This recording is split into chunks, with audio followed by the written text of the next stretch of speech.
Welcome to Lit Within Pro Performance Series. We're going to be talking about number 2 today, injury, rehab and prevention. We're going to kick it off with injury itself. How do you prevent it? So as a player, this is an area that I struggled with, and the key element that I was missing, I think, was that I couldn't tell the difference between what was a little niggle and I could go out there and play, and what was something a bit more serious where I needed to stop and, not play that Saturday and focus on the next game the coming Tuesday or Saturday. So, Michael, let's talk about the key element there, which is we have some players out there that can not do any rehab. They cannot do any kind of prevention in terms of injury. They don't really go in the gym much, but they never seem to get injured.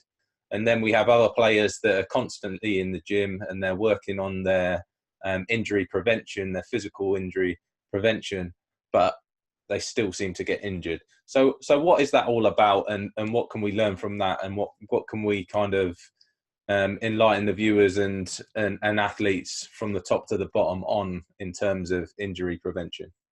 Yeah, well, what essentially you're looking for, that all the great players exemplify, those that are free from injury, is that they are really free from other distractions or outside influences.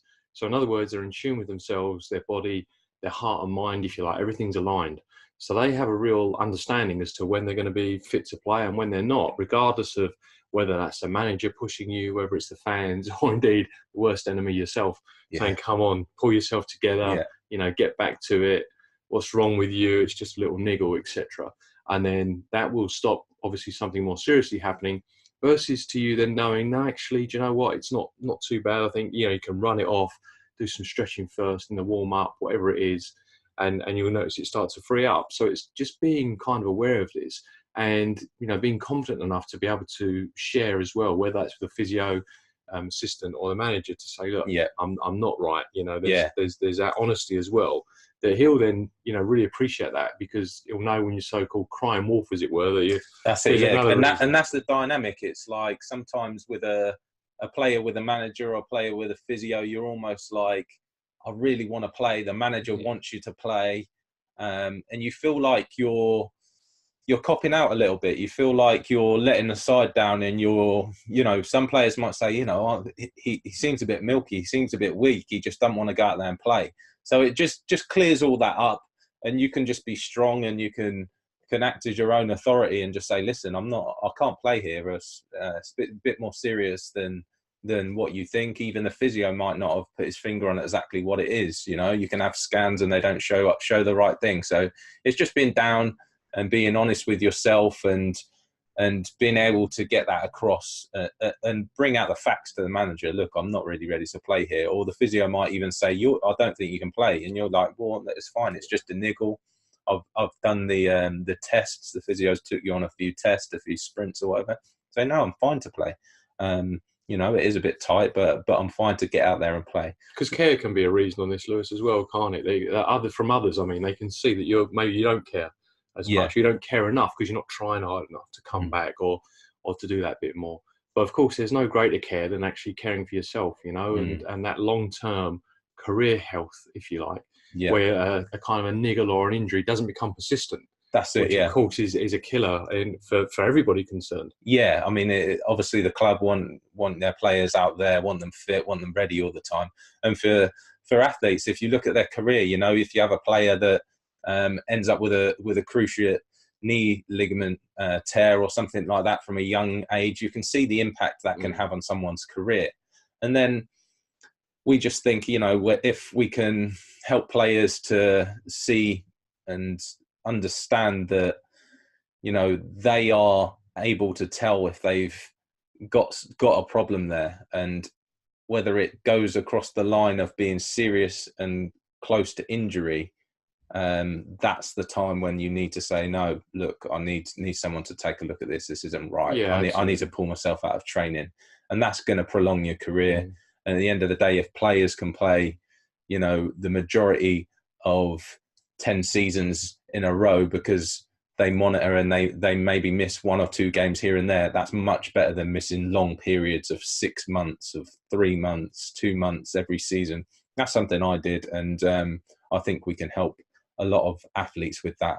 So if we move on now to injury itself, sometimes, you make a bad call, or, it's down to pot luck. Someone comes in with a late challenge, or your frustration or passion in a game has overspilled, and you've made, your decision making's not quite right. You've made a silly challenge, and you've injured yourself. All these things can happen. So now we're going to unpick what happens when you get injured, and that relationship with the physio, how you can make that seamless, Michael. What are the kind of key elements there that players need to look at? Because sometimes it's a frustrating time. You have a player that's out for a long period of time. They're frustrated.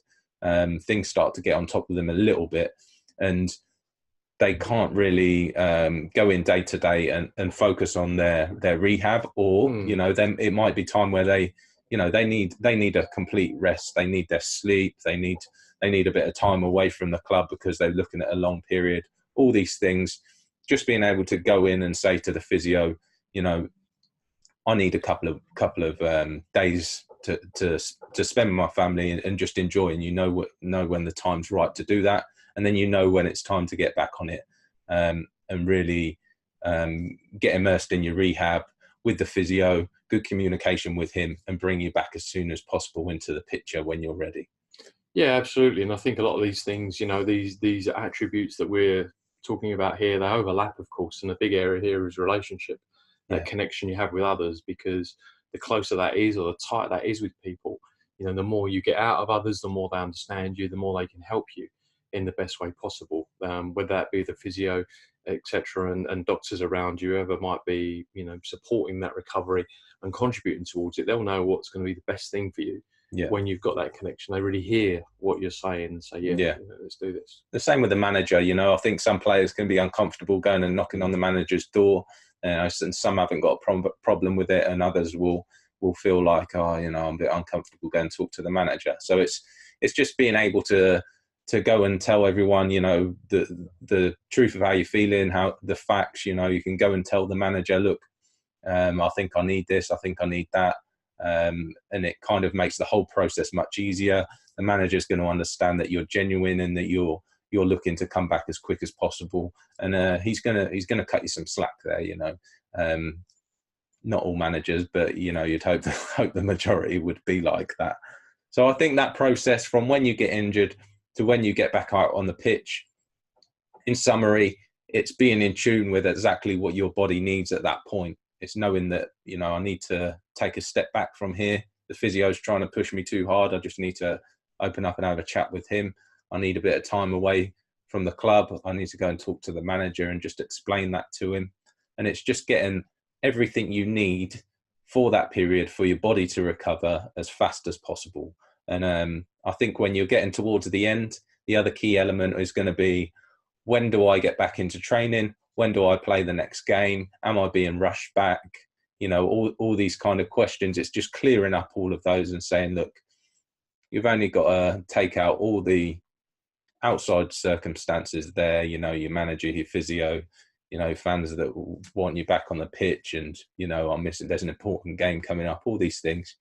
You can just take them all off your mind and know that, I'm ready. I'm ready when I'm ready. And I know that if I need a little bit more time, I'll go and tell the manager that.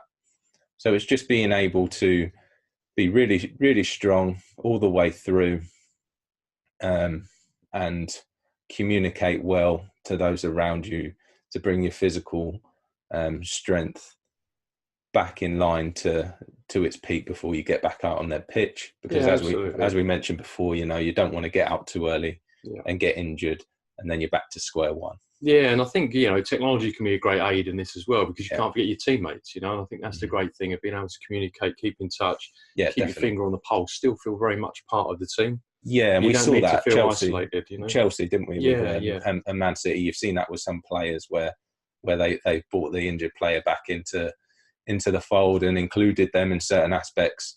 So yeah, definitely that's a great point there. That it's not just your manager and your physio, is the whole team around you, and staying part of that. Not feeling like you're completely withdrawn from it just because you're injured. If we move on to the last bit, I think we've covered it there. The speed of rehab, the speed of recovery is all about you having your finger on the pulse and exactly when to push, when to relax, and when to have a bit of time away. So, and then we move back to prevention itself, because once you're back playing again, some players it's a constant weight on their mind that they have to constantly, prevent injury again and do all these physical exercises time and time again. And it's just about, we're not saying that you don't do them. We're just saying that it's being in tune with what you need physically. So if you're saying, look, I'm feeling a bit leggy, I'm feeling like my knee is a bit loose or something like that, and it's taking action on that. It's just something clear there. You're saying, look, I need to work on this physically and ensure that I don't go through this whole process of injury, and give myself every chance physically to perform at my best. Is there anything else you want to add on that, Michael? Just, some players that maybe have been injured in the past and now they're kind of looking at ways of preventing that happening in the future, maybe not being frustrated too much on the pitch and that boiling over where they're making rash challenges that are putting themselves in danger. Yeah, absolutely. I think because that can go both ways, can't it? Because you can almost be holding back. You can go from both ends of the spectrum, either too rash or holding back a little bit from giving everything. Yeah.